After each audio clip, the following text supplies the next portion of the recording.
expectativa do docente ter uma carreira? Primeiro, historicamente, a nossa carreira é de 87. Depois de greves imensas que entraram para a história no debate dos professores voluntários, dos professores colaboradores, das fundações, das autarquias, e historicamente está posta nas todas as lutas do ano. Mas conseguimos a carreira. E o que é difícil dizer aqui para os companheiros e companheiras, né? Dizer que a carreira de 87, em plena transição da ditadura militar, assinada por José Sarney, eu sinto saudade dela. Incrível ter que dizer isso, mas tenho que dizer, porque queira ou não, a carreira de 87 do Públice era uma carreira que, em grande parte, foi resultado das negociações, das greves, um processo que construiu e conseguimos, né, a partir daquela carreira do Públice de 87, definir principalmente o que era a dedicação exclusiva. E é a pilastra mais importante da carreira. É você ter como preferencial o regime de dedicação exclusiva um processo de construção de uma universidade que tenha a sociedade como referência. Por que é que você tem que ser dedicação exclusiva e precisa ter carreira? Porque para garantir que nós tenhamos a liberdade, né, de criar, de estudar, né, reproduzir, ensinar conhecimento, é necessário que você tenha uma certa estabilidade, tenha um resultado integral, a própria estabilidade no emprego e a qualidade, que é mais importante. E quando você aposenta, você receba igual à função da ativa. Todo esse processo que foi construído antes da Constituição de 88 tinha de ser destruído não só pelos governos dos anos 90, mas também pelos governos do ano 2000. E esse foi um processo que foi construído. Eu não pus na apresentação, mas posso deixar aí. Eu tenho uma planilha que não cabe. Quando eu coloco a planilha no slide, não tem como você colocar no slide só todas as perdas que nós tivemos de 90 para cá. Porque se a Constituição de 88 for um acordo de classe, né? Aliás, toda a Constituição é um acordo, né? É o que se constrói entre as diferenças, porque regimento, estatuto e Constituição é isso, é um instrumento que construído a partir de um acordo de quem está disputando, né, espaços na sociedade. Então, naquele acordo, nós garantimos alguns direitos sociais. Né? Primeira pergunta é, por que nós não perdemos ainda os 45 dias de férias? Porque os 45 dias de férias, ele não foi aprovado na Constituição, ele foi antes da Constituição. Essa é uma primeira pergunta. O resto nós vamos perdendo. Anuênio, licença sabática, licença sem vencimento, né? Perdemos o direito da transposição na hora da aposentadoria de um nível a mais, né? Perdemos uma linha só no contra-cheque, do qual nós passamos todos esses anos do ano. A luta tem que ser por uma linha só no contra-cheque. E não conseguimos. Bom, depois de todas essas retiradas de direito, e o curso, só para que as pessoas lembrem bem direitinho, que é assim, então, uma carreira simples, né? Uma carreira que tinha 4 níveis como auxiliar, 4 níveis como assistente, 4 como adjunto e um titular. A diferença é que o titular tem que fazer concurso público. Aí tem as pessoas que tinham problemas psicológicos que não queriam ser reserva, queriam ser sempre titular e tentaram a todo modo ser titular. Então vamos criar 2 titulares, conseguiram isso nos anos 2000. Essa carreira tinha STEP, que é a passagem do nível 1 de cada classe, assistente, adjunto, que era 5%, e ainda tinha uma vantagem, que era quando você mudava de classe, tinha 10%. Então você tinha toda uma lógica no processo de construção de carreira, que se você vivesse no país das maravilhas, se aqui existe o país da maravilha e não tivesse inflação, e eu digo isso porque eu entrei na universidade com 22 anos, né? Entrei só como graduado, hoje eu estou como graduado. A universidade tem que formar o doutor, manda o menino para fora, e diz, quando você for doutor, você volta, que ele vai sair. Construí toda a minha vida acadêmica dentro da universidade e eu olhava assim, eu dizia, ó, eu sei quanto é que eu vou ganhar, e a carreira permitia fazer isso, se você não tivesse outra.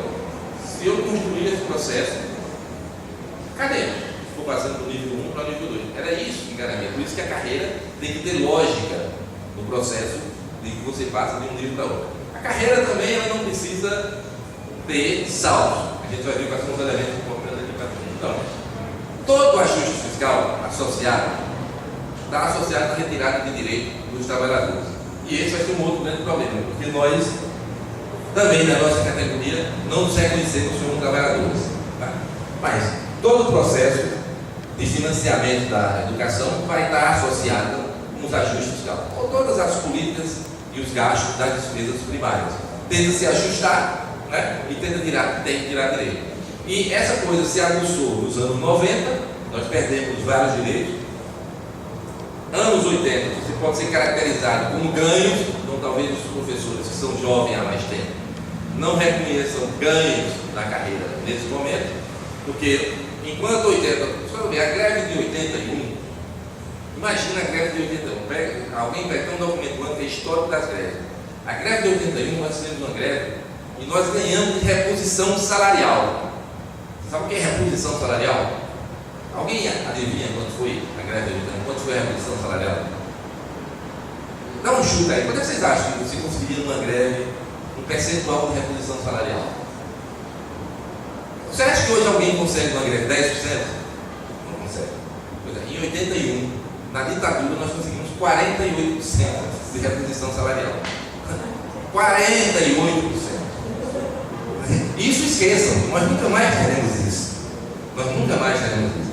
Então, só para que algumas pessoas, nós nunca ganhamos nada. Uma greve de 81, nós tivemos uma reposição salarial de 48%. Então, você vai retirando os direitos. 90 se aguça, né? Construímos elementos importantíssimos para a classe trabalhadora, o Partido dos Trabalhadores, a CUT, né? E há uma degeneração nessas representações dos anos 90, dos quais você começa a sequelar e criar rachaduras e ossos na própria esquerda brasileira, que é quem fazia a defesa da classe trabalhadora, do qual os professores estavam presentes. Então, os anos 90 se caracterizam por muita resistência. E depois dos anos 90, 2000, a gente pode ser caracterizado com essa lista que eu mostro agora, dizia exatamente isso, como resistir para não perder. E agora a gente está para não perder muito. A gente está lutando para não perder muito. Então, essa é a dificuldade. No momento no qual você intensifica a precarização do trabalho, não é? Intensifica o trabalho, como consequência, vem a fragilidade do instrumento de defesa do trabalhador, que é o sindicato. Por isso nós temos dificuldade. Eu estou contente aqui, não sei se é por causa do happy hour, mas eu tenho andado pelo Brasil aí, até 15 professores que estão querendo ouvir essa fase de carreira. Eu tenho a impressão que já tem mais de 20, né? Tem mais de 20. Né? Espero que esteja todo mundo interessado nisso, mas eu vou sair um pouco deprimido, depois eu vou ter que ter cerveja, né? Então veja, nessa carreira, essa coisa de sucateamento e perda da autonomia a partir da tentativa de fazer ajuste fiscal, porque desde que eu me entendo de gente se fala de ajuste fiscal, todo governo que entra vai falar de ajuste fiscal. Né? Um dos aspectos dos quais as pessoas trabalham é o plano de carreira. Se a ditadura construiu um processo de transição, uma carreira que dava direito aos trabalhadores, logo em seguida os governos que entraram depois da Constituição disseram: precisamos tirar direito de quem adquiriu. E começa uma luta na retirada de direitos. E foi uma deformação do regime jurídico único. Não vejo mais nem professor falar em regime jurídico único, porque nós não estávamos no regime jurídico único. Né? Então começou a descaracterização do regime jurídico único. Tirou-se muita coisa, modificou-se a aposentadoria. Né? Modificou-se a aposentadoria. O Fernando Henrique tentou tirar muita coisa, não conseguiu. Né? E nos anos 2000, qual era a ideia? Estava garantido na Constituição, que os servidores públicos tinham que ter, está, artigo 37, está na Constituição que os servidores públicos têm que ter uma reposição salarial todos os anos. Todos os anos, parece. É claro que o Supremo diz assim: temos que respeitar a Constituição, eles não respeitam, né? A gente fica sabendo. Tem várias coisas que não se respeitam. Né? Eu não sou dos que ficam fazendo campanha aqui. Eu vou tocar algumas vezes na questão do Lula, eu estou fazendo campanha para ele. Tá? Mas eu vejo uma coisa assim: até o bandido, lembra do bandido da luz verde, da luz vermelha? Não, essa menina que foi solta hoje, o Ivan Stoff, que matou os pais. Até essa menina deu uma entrevista na Globo, na cadeia. Na cadeia, as pessoas esquecem muito. E agora os caras proíbem que o Lula dê entrevista na cadeia, entendeu? Eu vejo como é que essa justiça funciona. Né? Como é que ela funciona? E isso no voto de Lula, eu estou só questionando para que a gente compreenda que A Constituição, no seu artigo 37, diz que nós, servidores públicos, temos que ter reposição. E não cumprimos. E sabe quem deixou de cumprir? Exatamente Lula. Foi Lula o primeiro que chegou para a gente e disse: não, vou dar, lembra? 2003, 0,001%. Que era para dar, dizendo que ia cumprir a Constituição. Depois ele disse: não vou mais nem cumprir isso. Não vai ser mais nem 0,01. Vai ser, eu vou trabalhar com as carreiras em separado. E começou com a tentativa de dividir os servidores públicos, porque os servidores públicos tinham um instrumento muito forte. É nesse momento, eu acho que é nesse momento crucial que nós não vemos a necessidade de lutar pela nossa carreira. E esse processo de instituição, ele se formaliza a partir de 2003, quando se começa a trabalhar o reajuste salarial, o reajuste salarial dos servidores públicos, através da negociação de categorias separadas, trabalhando com a carreira. E isso aí, de 2003 para cá, a nossa categoria se renovou em 50%. E os novos professores, e longe de eu querer fazer dicotomia de quem é novo e quem é velho, por isso que eu chamo assim, jovem há mais tempo, tá? Eu sou jovem há mais tempo, quem é jovem há menos tempo. Não quero fazer essa dicotomia aqui de forma alguma. Mas esse é um processo com o qual as pessoas não conseguem ter a história do reajuste diferenciado e confunde carreira com salário. Por isso, quando Roger já tem conversado muitas vezes para vir aqui, a partir de 3 de julho para cá, pessoal, só tem uma saída para as pessoas se interessarem por discutir carreira. É mudar carreira e salário no tempo. Porque eu andava no Brasil dizendo, precarização da carreira docente, aí vai 4, 5. As pessoas confundem o que é malha salarial, e isso foi muito usado pelo governo que saiu, os governos que saíram, não é o Temer, quem construiu esse processo de distribuição do governo do Partido dos Trabalhadores, infelizmente, junto com o PROIS. Então, é essa categoria que mistura quantidade de dinheiro que bota no bolso e o que significa carreira docente. Carreira tem que ter concepção. Carreira não significa quantidade de dinheiro que bota no bolso. A dificuldade está exatamente nesse momento na caracterização da nossa categoria. Porque nós temos de tudo. Nós temos na nossa categoria do professor Girafales, ao professor Raimundo, ao professor sindicalista, ao professor pesquisador, aquele que anda de gravata. Aliás, o cara disse que o problema da corrupção no Brasil era os caras que andavam de gravata, e ele estava de gravata, Nossa, incrível, eu não vi nem que estava de gravata. Então, esse é um problema que está caracterizado para que a gente reconheça. Aí, de 2003 para cá, a dificuldade se amplia. Eu fazia nessa fala uma comparação entre o crescimento da indústria automobilística brasileira e a pós-graduação brasileira de 90 para cá. Por incrível que pareça, eu sou físico, tá? Eu esqueci de dizer isso, Depois vocês podem esquecer tudo que eu falo aqui. Eu trabalho com física da atmosfera. E não é nem, eu não confundo com meteorologia. Eu trabalho com coisa lá do espaço, relação terra-sol. Então eu não ando com a cabeça na nuvem, eu ando com a cabeça acima das nuvens. Então vocês depois não precisam acreditar no que eu falo. Mas eu fiz uma comparação entre o crescimento da pós-graduação no Brasil e o crescimento da indústria automobilística. É engraçado, ele tem uma curva muito parecida. A quantidade de produção de carro no Brasil é muito parecida com a produção do motores no Brasil. Então há uma modificação muito grande na pós-graduação brasileira dos anos 90 para os anos 2000 que influenciaram categoricamente o funcionamento da nossa universidade.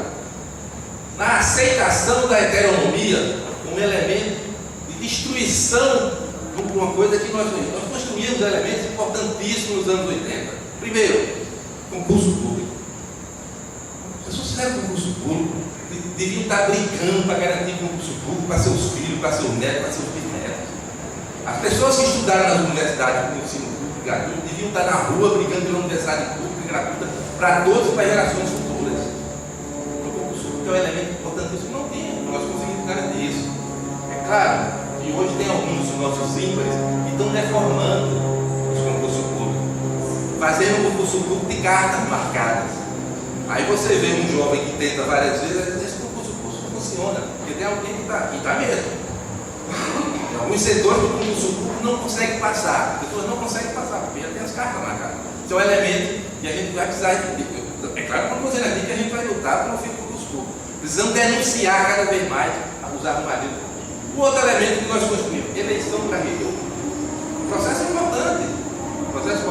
Processo de representação, vamos eleger quem a gente acha que deve nos representar. Está deturpado. Eleição para reitor é eleição de cidade do interior. Quem é que tem reitor eleito aqui que representa a categoria docente? Nenhuma universidade. O outro elemento que nós construímos e que estamos abandonando é esse aqui, ó. É a decisão coletiva. Era o departamento, a unidade acadêmica, como a menor célula, onde os pares que tinham algo em comum, por exemplo, os físicos, discutem o que eles podem estudar, o que é que vai construir, e tem um processo de construção vertical, depois da discussão horizontal, processo coletivo, assembleias departamentais e os colegiados. Quem é o reitor que respeita o colegiado? Por exemplo, o meu reitor, nós derrotamos o principal colegiado. A adesão era 7, por 38 a 32 votos, e por 6 meses ele foi lá e assinou a adesão. Ou seja, os caras não respeitam mais. As assembleias departamentais estão todas ficando esvaziadas. Eu digo isso que eu tenho mandado esse Brasil. As pessoas não querem mais ir para a reunião do departamento, discutir os problemas do departamento.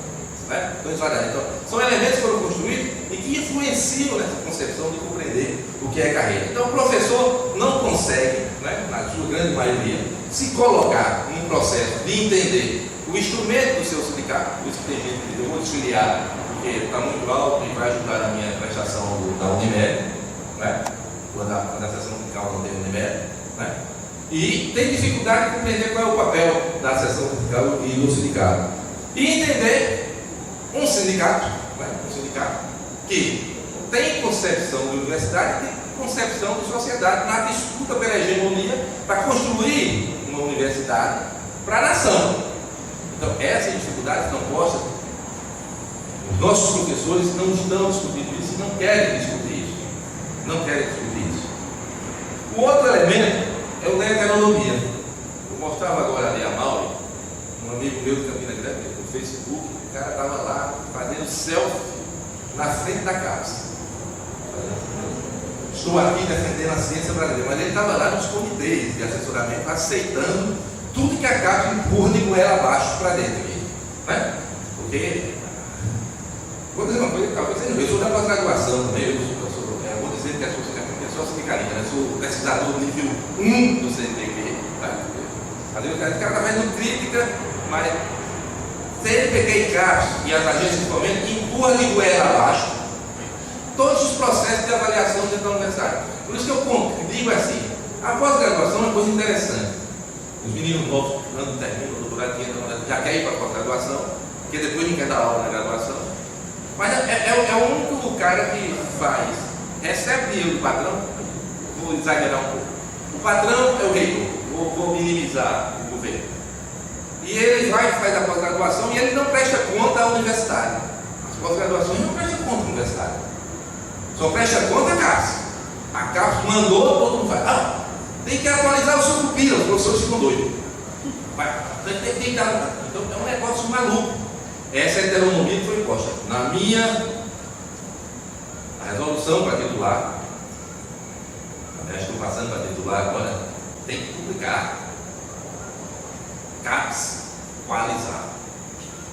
Eu, sinceramente, eu não consigo entender qual é essa necessidade de que a gente não pudesse, inclusive, com capacidade de criar um instrumento diferente da CAPES.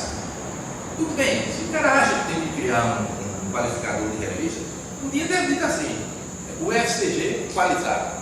Está claro o que eu quero dizer? Mas tem uma instituição de fora, que é uma autarquia também, de fora, dizendo dentro de outra instituição como é que ela deve fazer a avaliação.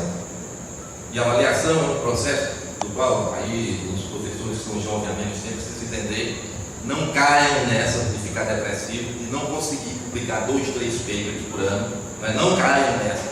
Isso não resolve, tá certo? De se sentir doente, de transformar a sexta no sábado, o sábado no domingo e o domingo na segunda. Vivendo nessa perspectiva desse produtivismo exacerbado para dar conta, para fazer a caderneta de poupança que é o de classe. Eu acho que precisa ter muito cuidado para que a gente não entre nessa desse produtivismo exacerbado. Então, essa categorização de que a gente está posto, que se você vem para a universidade e quem viveu, eu também não posso deixar de dizer isso, quem viveu a Universidade de Fernando Henrique sabe que a universidade do governo do PT é outra universidade bem melhor. Eu não retiro isso. Faço crítica, mas não retiro isso. Por exemplo, no meu tempo, o meu departamento de física era um computador para todo o departamento. No governo do PT não tem computador, não posso negar isso. Claro que houve a precarização, a intensificação, a não contratação, duplicaram o número, fizeram crédito que não terminaram, crédito que não terminou, e caiu. Todo tipo de precarização foi posta, sem planejamento, sem tudo. Mas comparado com o Fernando Henrique, não posso deixar de dizer isso. Não posso. Foi uma expansão sem planejamento. Expansão sem planejamento. E que foi posta numa tentativa de fazer uma política focalizada como Bolsa Família dentro da própria universidade em si. Então, esse processo é que caracteriza a categoria, né, que tinha uma carreira e que entra na universidade e não sabia que tinha uma carreira, e nem sabia para que servia a carreira. É tanto que na greve de 2012, na greve de 2012, essa está na manchete, quem fez greve de 2012 sabe. A ministra era a Miriam Belchior, e eles pegaram o salário que era 17 mil e pouco, e diziam, ele disse aqui, só na imprensa, eles diziam na imprensa que inclusive o sindicato está pedindo menos do que nós estamos oferecendo. Eles diziam que o sindicato estava pedindo em torno de 14 mil. Era mentira.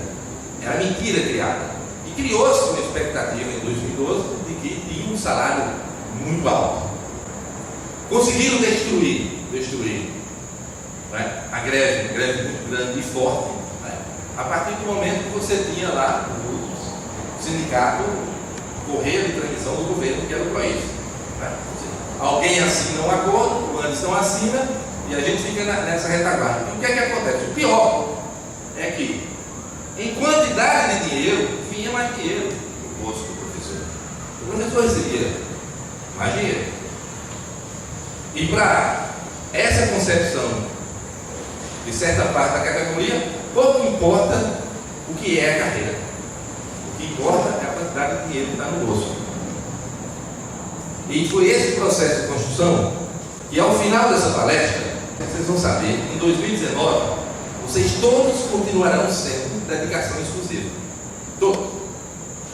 Se alguém não pedir para sair. Só que estarão recebendo como T40. Nessa montagem feita matematicamente, um processo, é um modelo matemático, que eu sou físico, fui atrás de descobrir, no modelo de distribuição de recursos.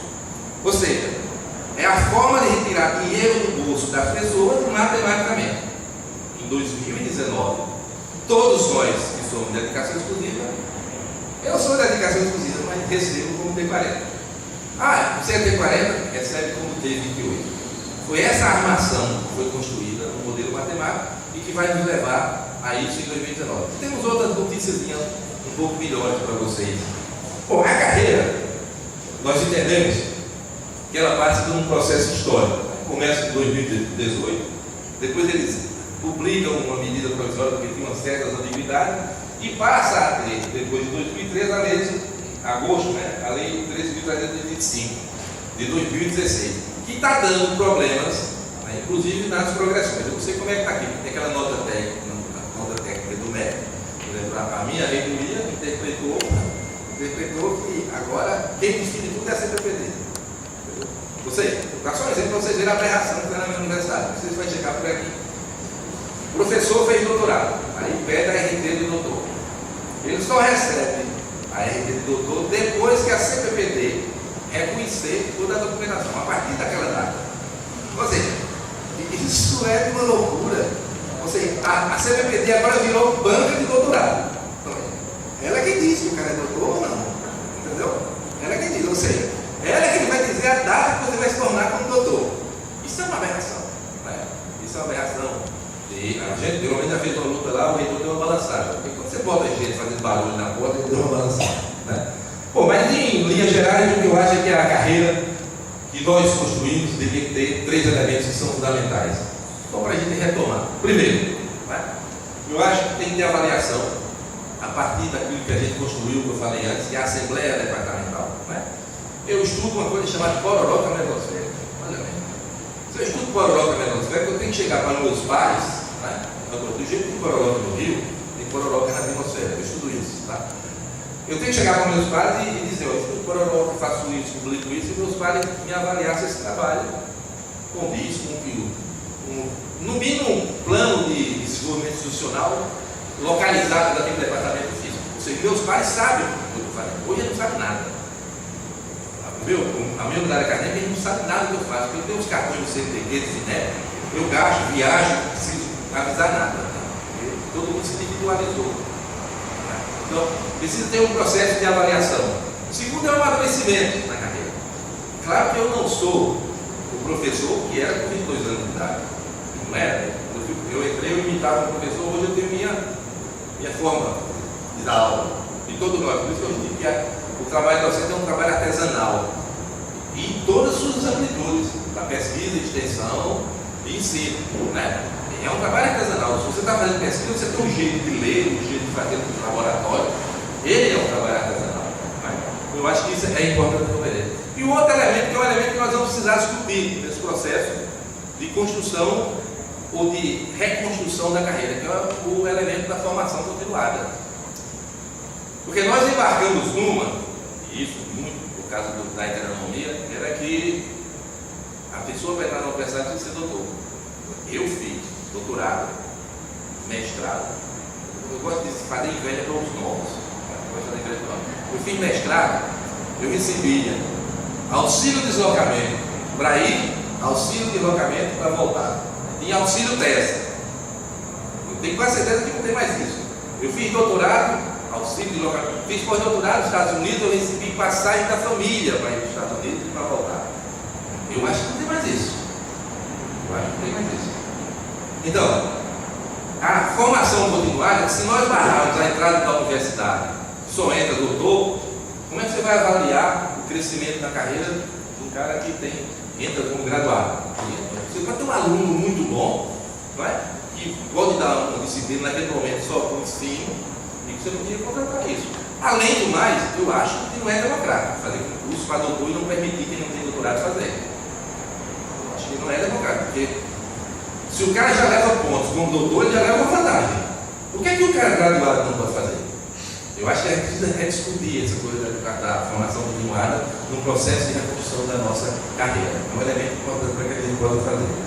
Bom, com tudo isso, nós estamos mortos, né? Num processo em que as agências de fomento nos dominam, e do qual grande parte da categoria, quando parte da categoria, nos leva a tentar de toda forma, principalmente que os caras chamam de ciências duras, ou ciências exatas para mim não tem nada. Né? Eu pelo menos acho que isso não é ciência exata. Né? Que é a criação de professores, lá a gente chama assim, professor, aqui tem um caranguejo, agora eu me lembro que eu fico meio sirei lá naquele lugar, Caeiras, né? É o professor corda de caranguejo, né? Tem o professor corda de caranguejo, é aquele professor que publica um artigo, aí bota 5 e sai pro chão, né? Da outra, o cara muda a posição da corda de caranguejo e vai subindo. Isso aí, né? Precisamos de rediscutir se é essa universidade que a gente quer, de ficar na dependência, né? Na dependência das agências de fomento, mandando o que é que a universidade tem que fazer. Bom, nós construímos a que está aqui, essa é a carreira que nos rege, e criaram uma aberração. Primeiro eles inventaram essas letrinas. Eu juro, eu nunca consegui entender porque eles inventaram essa letrinha. Né? Porque nós tínhamos auxiliar, adjunto, assistente, tá? Eles botaram A, B, C, D, né? Que é classe, denominado, certo? Denominação. E a aberração porque nós tínhamos, numa das greves que nós conseguimos alterar o CUFES para que quem fizesse mestrado passasse de assistente de auxiliar para assistente, e quem fizesse doutorado passava para adjunto. E as pessoas começaram a confundir isso, porque eu acho que são elementos, erros que nós cometemos no processo de concepção de carreira. Carreira não tem aligeiramento, carreira tem que ter amadurecimento mesmo. Porque quando você aligeira a carreira, você está confundindo carreira com erro, com numa área salarial. Né? Então, hoje tem aberração. Você tem na classe A, professor adjunto, assistente auxiliar. Né? Fica esperando o estado probatório para depois dar o salto. Essa é o magistério superior. Não sei se aqui tem alguém do EBTT. Né? Aqui é do EBTT. Vamos ter, tem o 2 de fevereiro 4. Aqui é uma colmeiazinha, um pouco que a gente perdeu. E eu estou colocando no fundo lá a última coisa. Tem muita coisa aqui. Tem só uma, tá? Só a última, para vocês se preocupem, que é que eu falei anteriormente. É a relação de regime de trabalho. E por que é importante a relação de regime de trabalho? Vamos lá pensar. No PUCS, o debate foi um pouco hoje. Foi. Quais são os regimes de trabalho? Como é o regime de trabalho? Então, ó, T20 e T40. Já tinha isso nos estados, já tinha na própria universidade assim. E o que é o T20? Então, o T20 trabalha 100 horas. Então, o T40 vai trabalhar 200. É lógico o capital, inclusive. Então, se o cara é T40 trabalha 2 vezes a quantidade de horas do T20, é óbvio que ele tem que o quê? Receber 2 vezes o que o T20 recebe. Isso é lógico. Eu trabalho 20 e o outro trabalha 40. Isso é nem lógica do socialista, é lógica do capital. Aí você vai, vamos criar um elemento, né, chamado dedicação exclusiva. O que é dedicação exclusiva? Então, dedicação exclusiva é um cara que vai se dedicar para fazer que a universidade defenda a concepção, uma universidade seja um processo de construção de conhecimento, de melhoria da sociedade, para transformar a sociedade mais econômica. Tudo que nós sabemos. Qual foi a discussão de 87? É que essa dedicação exclusiva, ela teria que cumprir 2 leis que já existiam, que professor e juiz podiam trabalhar 60 horas. Então, aceitou-se lá no CUPS, naquele período, que seria 50%.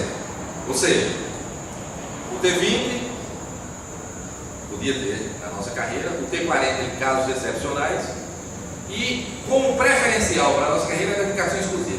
Então tinha que ter uma relação entre esses regimes. Vamos pensar na relação. T40, T20, 2 vezes o T20. Dedicação exclusiva em relação ao T20 seria o quê? 3 vezes. Está claro? Todo mundo compreende, né? A dedicação exclusiva, lá no PUCS em 87, ele era 3 vezes o T20. É isso? Isso era que estava na lei de 87. É claro que fizemos uma greve muito grande em 91. Aquele ano nós derrubamos 2 ministros. Derrubamos o Carlos Chiaretta, um cara lá do Rio Grande do Sul, e derrubamos o José Codebelli, físico da USP também. Entrou lá no governo Polo. E naquela greve nós conseguimos passar a dedicação exclusiva de 50% para 55%. Então essa relação que era de dedicação exclusiva 3 vezes o T20 passou a ser 3,1. E nós ficamos com essa relação até 2012. Está claro? Então essa era a relação do regime. T40, 2 vezes T20 e dedicação exclusiva 3,1 do T20. Se vocês entrarem na página do PROINFS, está todo mundo também interessado em saber quanto é o aumento que a gente vai ter agora no começo de setembro, não é isso? A gente vai receber uma merrequinha, viu? Vai receber por quê, né? Porque o Lewandowski foi o Lewandowski, né? O Lewandowski deu a liminar, suspendendo a 805, ela caducou e eles vão ter que pagar. Vão ter que pagar. O interessante é que o PROINFS joga com essa vontade que a gente tem de esquecer da carreira do dinheiro do bolso. Se você abre a página do PROINFS lá, tem as tabelas em Excel. Aí tem essa tabela. Isso eles lançaram essa tabela na época da negociação, aí em 2015. Isso ele diz que é um salário. Todo mundo aqui, quase todo mundo é doutor, né? Isso aí você abre lá e diz, agosto de 2019, pode entrar, na página do PROINFS quando sair daqui. Só que essa tabela é uma tabela que foi usada para enganar os professores. Quando você olha, tem uma nota de rodapé dizendo aqui, a depender de 5% de negociação com o governo. Aí você pega, alguém já usou planilha Excel? Planilha Excel tem cada coluna, coluna A, coluna B, coluna C. Tem uma coluna lá que é XYZ, lá no final é que tem a tabela que vai entrar em vigor agora. Eu posso até mostrar ela aqui, eu estou usando. Então, está na página essa, na época da negociação, os professores olhavam e achavam que era isso. E não é isso. Tá? Agora No começo, a parte que vai ser valer para você, vai ser essa outra aqui, ó. Veja que é uma diferença grande, hein? Tá claro? Vou voltar para você ver. Olha só o doutor, todo mundo fica olhando para o que a gente quer ser, né? É doutor titular. A vontade é ser doutor titular. A diferença que eles botaram é grande. O doutor titular dá 22 mil e o que vai ser é 20.530. Então, essa é a tabela, tá certo? Do governo. Essa é a tabela do governo. Tá? É um processo construído para que no processo de greve as pessoas não se aprofundam muito nas assembleias, começa a greve a demorar, as pessoas ficam impacientes, querem retornar da aula e cai na embocadura das coisas.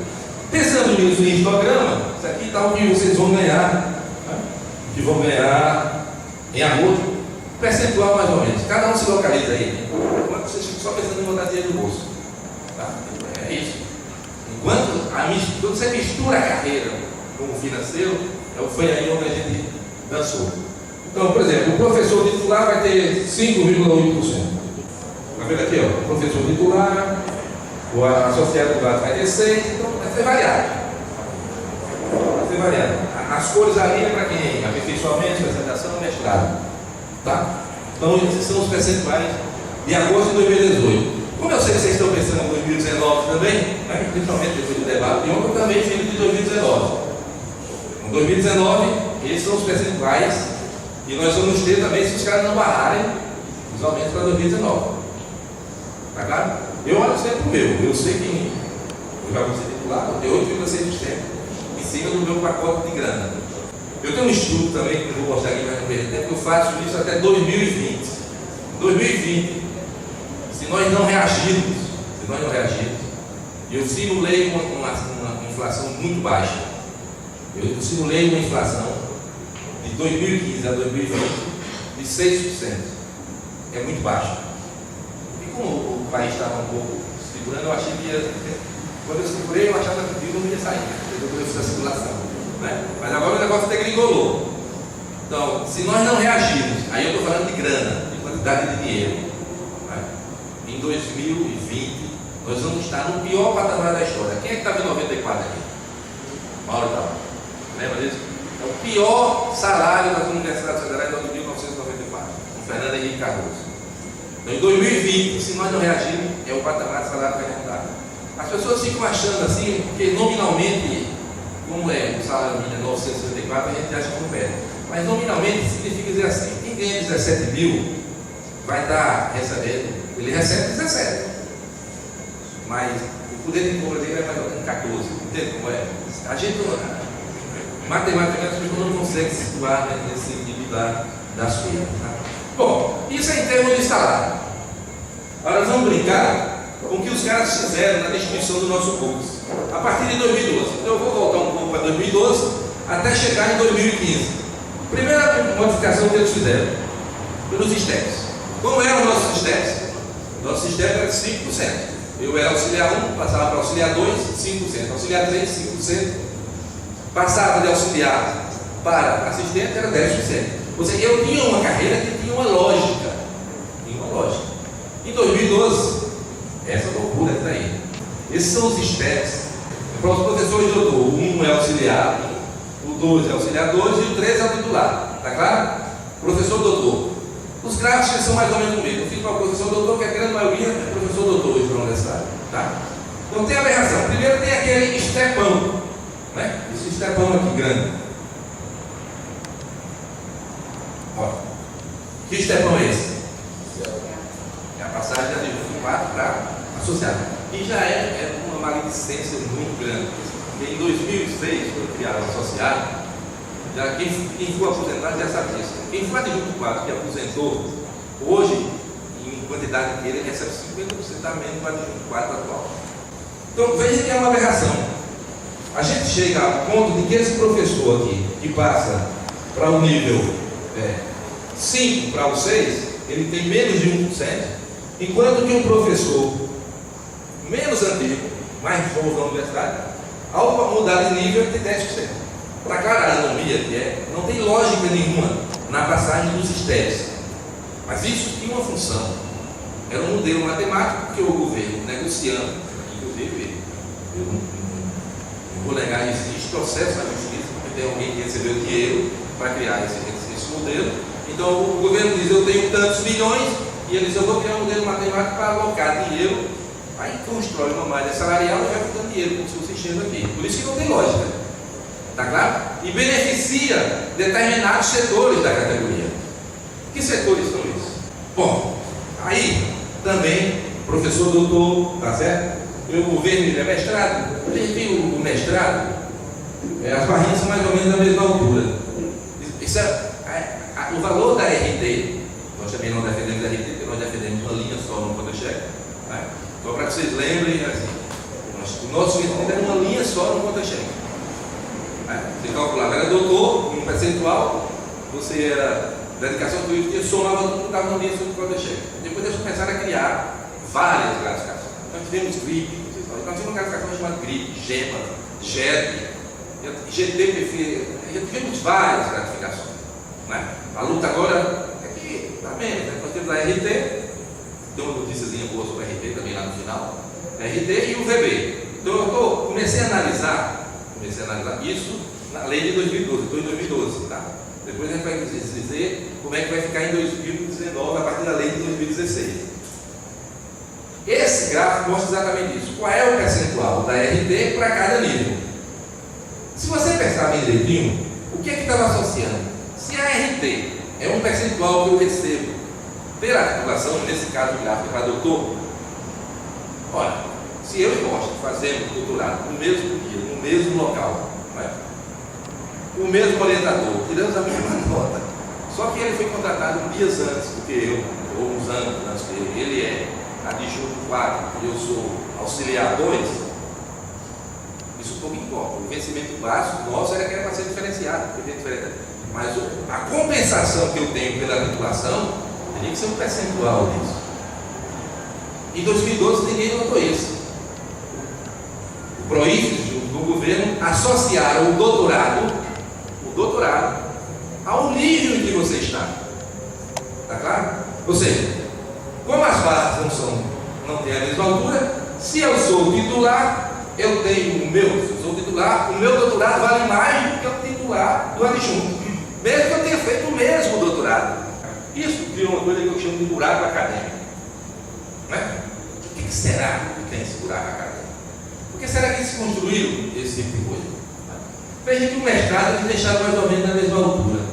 Isso já me intrigava. Na greve de 2012 eu mostrei isso no comando de greve, mostrei a todo mundo. Mas o meu poder de convencimento não era muito bom. Porque a categoria aceitou, né? Quer dizer, a categoria não aceitou, porque todas as assembleias do ANES negaram isso aí. Para isso que aceitou. Esse gráfico aqui é um gráfico mesmo de dispersão. É a mesma coisa, mostrando aqui. O Rocha deve saber disso aqui, quem estuda matemática. Né? Se calcula a integral dessa parte de cima igual com a outra, a área vai dar a mesma, significa que é a mesma quantidade de dinheiro. Então eu estou querendo dizer com isso que eu tirei uma quantidade de dinheiro daqui para colocar aqui. Na Universidade Brasileira, qual é a classe que nós mais temos? Adjunto. Vai? Simples, né? Adjunto. Quanto será isso? Eu fui olhar, está em torno de 47%, mais 20%, não, mais 17% está ao contrário do auxiliar. A grande maioria está para lá e a grande minoria está para cima, que são os associados. Por isso eu estou dizendo que você querer dinheiro do bolso, você tem um problema, porque eu sou associado parte. Aí eu dizia os aposentados, os aposentados, a distribuição dos aposentados também é a mesma. A quantidade de professores que mais nós temos é adjunto. E aposentados é bem maior, 60% dos professores aposentados são adjuntos. Ou seja, a política é para a sociedade, por isso que a mídia europeu dizia, nós vamos pagar um salário muito alto, né? É dar salário alto para uma parte da categoria que tem menos pessoas, né? E dar um percentual menor para onde tem mais. Foi isso que fizeram. Tiraram o dinheiro dos adjuntos e botaram no bolso dos associados e titulares. É isso que foi construído em 2018 e que nós denunciamos. Andei no Brasil também com vários debates com o Eduardo Molim, que é o presidente do PROIF. Eu dizia isso, depois de uns 10 debates, eu comecei a reconhecer, não aguento mais a mão dizer isso. Realmente tem essa coisa mesmo, mas nós aqui, ele diz agora que consertou. Novamente não consertou, daqui a pouco a gente vê por quê. Né? Então, essa foi a primeira estratégia deles. Distribuir dinheiro para onde você tem menos professores. E para a sociedade você dá o salário do professor titular. O cara 17 mil, 16 mil. Está claro? Esse foi o jogo. O outro jogo, e que as pessoas não prestaram atenção, foi a questão do percentual de dedicação exclusiva. Aqui também estão os mesmos 13 níveis. Esqueça essas retinhas mais coloridas e olhe só para a azul e a vermelha. A vermelha é o mestrado, é o professor com mestrado. Veja, a aberração é tão grande que em 2012 que os professores com mestrado tinham um percentual. Por que tem um percentual maior? Porque você está acima aqui, o percentual é maior que essa linha azul, do que os doutores. Ou seja, além de 2012, eu estou aí aceitando. Em 2012, se você era dedicação exclusiva com mestrado, você tinha um percentual maior do que quem era doutor. É assim que funcionava. É claro que depois chega aqui e ele inverte. Né? Ele inverte porque começa a dar a de Robin Hood ao contrário, tirar dos pobres para botar nos ricos. E eles continuam com essa política. Né? O mais engraçado disso, que eu acho que dá uma ação na justiça, é pensar em termos de grana de hora aula. Aí vai haver uma concepção de dedicação exclusiva mesmo. Eu peguei o salário e disse, vou olhar quanto é uma hora de trabalho em cada regime, tá? Quanto é uma hora de trabalho do T20, quanto é uma hora de trabalho da dedicação exclusiva em real. Por isso que aqui, o eixo Y aqui é o valor da hora em real. Tá? Considerando que o cara trabalha 100, considerando que é uma estimativa. Trabalho igual, salário igual. Não é isso que acontece. Se você olhar a barra azul, que é o T20, a barra azul ganha de todas as barras vermelhas. Ou seja, isso significa dizer que o preço, aqui é a mesma coisa, professor auxiliar, professor titular, doutor, tá? E o preço da hora trabalhada do T20 é mais alto do que o T40. É mais alto do que o T40, ou seja, é para o professor olhar que é melhor eu ser 2 T20 do que ser 1 T40. Está claro? Isso é uma aberração, gente. Isso é uma aberração. Em alguns lugares, o T20 ganha toda a dedicação exclusiva. Toda a dedicação exclusiva. Esse é o processo construído com a lei de 2012 que mudou e que eles disseram que ia mudar. Vamos para a lei nova, que é o que interessa para a gente agora. Eu vou dar um pulo nisso e depois eu volto para isso. Veja esse gráfico. Esse gráfico é aquele gráfico do buraco acadêmico. O acordo que o PROIFES assinou, um acordo que era 2016, 17, 18, 19. Está claro? Então, cada curva daquela é aquela curva do buraco acadêmico que eu falei. Só que é uma série temporal. Cada cor é um ano. Aqui é 2015 e 2016. Tá? O vermelho é 2017, o verde 2018 e 2019. Vamos ver, olha só para o professor titular. Não é? Quem é professor titular está sentindo isso. Quando foi em 2015, ele recebia um RT que era mais de 150%, está claro? Em 2019, a RT do professor titular vai diminuir. 2017, diminuiu. Está claro? Porque daqui veio para cá. Depois veio para cá, até que vai baixar. Ou seja, em 2019, quem era titular tinha uma RT de acima de 150%, vai passar a ter uma RT de 115%. Tá? Olha lá, mas os caras estão corrigindo. Não é? E o buraco acadêmico está no sentido contrário, está vendo? Está subindo. Olha, mas o PROIFES junto com o governo agora ficou bonzinho. Está devolvendo o dinheiro de quem ele tinha tirado. No primeiro momento eu olhei e disse, mas não é que os caras estão fazendo isso. Mas como eu não acredito no PROIFES, eu disse, eu vou procurar. Novamente os caras fizeram uma nova armação para enganar os professores. Porque se você olha esse gráfico aqui, o Eduardo Rolim mostra esse gráfico. Ele mostra isso, olha aqui, corrigindo o que tanto antes falava. Quando for em 2019, todos os doutores vão ter um percentual e vai ser igual. Ou seja, não tem mais doutorado associado ao regime de trabalho. Como eu tinha falado no caso de Rocha, lembra? Você não acredita nisso. Aí fui procurar. Aí eu vou voltar para vocês entenderem. Sabe o que eles fizeram? Eles agora, esse gráfico agora são histogramas, aí tem tudo aqui, ó. Essas coisinhas, aperfeiçoamento, tem o EBTT também. Mas, em linhas gerais, é isso aqui. Esses histogramas aqui, olha sempre o mais alto. Então, doutor T20, doutor T40 e doutor dedicação exclusiva. Ou seja, eles passaram, fizeram a alteração agora, que o doutorado agora não é mais pelo nível. O doutorado agora é pelo regime de trabalho. Ou seja, quem não tem doutorado agora, quer fazer doutorado, ele vai chegar nas universidades e vai perguntar: você tem um doutorado T40 aí? Ah, não, aqui só tem doutorado de dedicação exclusiva. Está claro? Eles agora, isso aí já está em vigor. 2019 já está em lei, já está lei aprovada. Os doutorados vão ser associados ao regime de trabalho. Ou seja, o percentual do doutorado depende do regime de trabalho que você está. Você pode até dizer, mas ele valorizou muito a dedicação exclusiva, né? E você disse que os caras queriam diminuir o valor da hora-aula, mas em detrimento do trabalho que eles fizeram com o VB. Eu vou mostrar um pouco aqui para frente. Está claro? Então, 2012, o doutorado, a RT, era associada ao nível em que o professor estava, todo mundo recebia, e agora está associada ao regime de trabalho. Ao regime de trabalho. Tá? Ou seja, novamente exemplificando, eu e Rocha fizemos doutorado no mesmo dia, o mesmo orientador, tiramos a mesma nota, entramos na universidade no mesmo dia, agora podemos entrar no mesmo dia, só que o Rocha é T20 e eu sou dedicação exclusiva.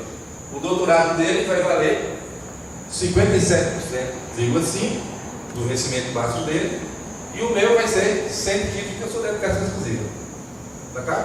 Doutor, a compensação pelo doutorado é um percentual do vencimento básico, ou seja, ele agora tira dinheiro a partir de quem está no regime de trabalho inferior, que é quem sempre tem mais dificuldade. O objetivo, a construção da Universidade Técnica faz é que todos estejam na dedicação exclusiva. Né? Então, esse foi o método criado. Para complicar mais ainda, eu fui olhar, olha, os caras realmente cumpriram. Eles agora tiraram o buraco acadêmico. Ou seja, eu senti a minha RT diminuir. Eu tinha uma RT com determinado valor e ela foi diminuindo de valor nominal. Ele está tirando dinheiro do meu bolso. Mas eu comecei a olhar o vencimento básico. Aí eu olhava que a minha RT diminuía e o meu vencimento básico aumentava. O que não acontece com os professores. Vou chamar os professores mais pobres, né, para vocês entenderem mais assim. Como é que eu descobri isso? Veja esse gráfico agora. Esqueçam todos os de cima, olha só para isso aqui. Aqui é o gráfico também, cada cor é um ano, os 4 anos do acordo, tá certo? E a variação em percentual do vencimento básico de cada nível. Professor, doutor. Ou seja, quem é que aumenta mais o VB? Quem está aqui ou quem está aqui? Ó, esse professor aqui, professor 12, que é o associado lá, ele vai aumentar o VB dele quase 20% em 4 anos. Esse professor aqui, um adjunto aqui, vai ficar colado, o vencimento dele básico vai ficar estagnado. Tá claro? Então, daqui para trás, o vencimento básico cresce bem pouquinho, e daqui para frente o vencimento básico cresce bem mais. Olha, a relação da RT com o vencimento básico é uma relação de proporcionalidade. Se um aumenta e o outro diminui, fica a mesma coisa, tá claro? Ou seja, o que ele tirou da RT para dizer para os professores que estavam pagando agora o RT que ia ser igual, ele fez o vencimento básico dos associados estruturais aumentarem mais para não ter mais professor. Para finalizar, veja o que eles fizeram também, depois de 2012. Aqui, também é a série temporal. Cada gráfico desse é um ano. E a relação T20 e T40. Veja que ela cumpria vários valores. Aqui era 1,4, 1,48. O azul vai ser em 2019. Então, qual é a relação entre T20 e T40 em 2019? 1,4. 1,4. É aquilo que eu disse a você.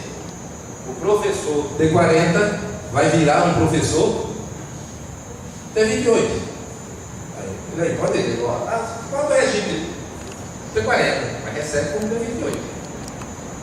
Não tem como, porque quebra a relação de trabalho entre o regime. E o dedicação exclusiva, também a mesma coisa aqui. Quando, ó, a azulzinha aqui é 2019. Quando foi em 2019, A relação vai ser 2. Ou seja, dedicação exclusiva vai ser D40. Bom, se isso é difícil de entender, regime de trabalho, vamos pensar em dinheiro no bolso. Tá claro? Porque toda a enrolação, a destruição de transformar a carreira em uma coisa sem lógica, e o que é pior, cara, todos esses valores eles estão associados a um anexo da lei. Não está na lei dizendo que são percentuais. Tá? É o pior ainda. Qualquer governo chega lá e publica outra coisa. Tá? Veja essa tabela aqui. Vou ter um professor graduado que fica mais fácil de entender. Tá? Então, isso é um professor graduado. Isso aqui é o piso salarial. Tá? O piso salarial. Então, o que nós defendemos é que o piso salarial é que constrói a malha salarial a partir de uma lógica definida, como nós tínhamos no curso. Então, esse era o piso. Isso é o que vai ser aqui. Então, isso é em 2019 é o salário. 2019. De um professor graduado. Mas isso na tabela do governo. Mas ele era para ser quanto? Ele era para ser 2 vezes o T20. Não era para ser isso aqui. Está claro? Ele é isso aqui, ó. Tá? Ele era para ser isso. Quanto é que o cara professor vou perder? 60%. 60%. Os caras botaram a mão no bolso em 60% num processo de construção de malha salarial, do qual nós não nos demos conta. É preciso entender isso. As pessoas não sentem, porque aumenta a quantidade de dinheiro, mas eles desestruturaram mais a carreira e tiraram o seu direito, achando que a grande massa recebeu um dinheiro a mais, sem se preocupar com uma lógica que garantia a estrutura bem definida da nossa carreira. Tá? A dedicação exclusiva está aqui. Isso é agosto de 2019. Se fosse 3,1, era para ser isso. Está claro? A tabela salarial. Quanto é que nós perdemos? 55%. Ou seja, em 2019, todos nós, sem levar em conta a inflação, nós perdemos quanto no nosso salário? 55%. Todos nós, que somos dedicação exclusiva, vamos ter nosso salário reduzido em 55%, fora a inflação. Isso é um artifício matemático construído, muito bem feito. Então é isso. Obrigado. Vamos conversar um pouco aí para ver se vocês falam. Obrigado.